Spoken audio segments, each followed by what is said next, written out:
everyone, it's Christina Hitchcock with Old National Investments. Thank you for taking the time out of your day to watch my video. I appreciate it. Here's the quote of the week.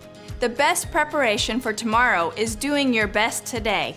In this video, I will talk about cash and when cash is king. Retirement planning is not all about investment growth and asset allocation. Cash is an often overlooked yet essential way to work towards stabilizing your income, handling your ability to handle unanticipated expenses, and becoming financially flexible. Here's a short, practical guide for setting up a robust cash management strategy using 3 types of cash buckets.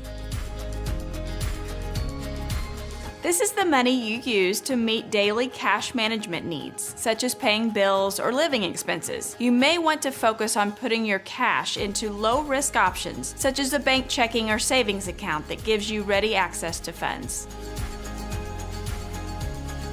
You may need periodic access to funds to pay for planned needs, such as holiday gifts, an annual vacation, or paying for insurance premiums. The focus for this bucket is not liquidity, meaning you are comfortable with tying up your money in a short-term CD or holiday club account that may offer incremental yield but limits you when you can withdraw funds.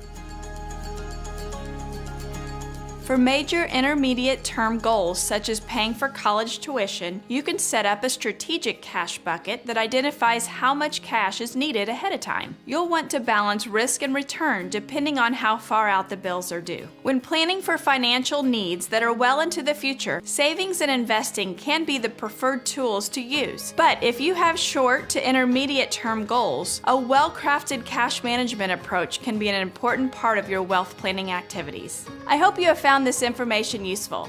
As always, feel free to contact me if you have any questions. I would love to talk with you about your financial goals. Until next time, thanks for listening and have a wonderful day.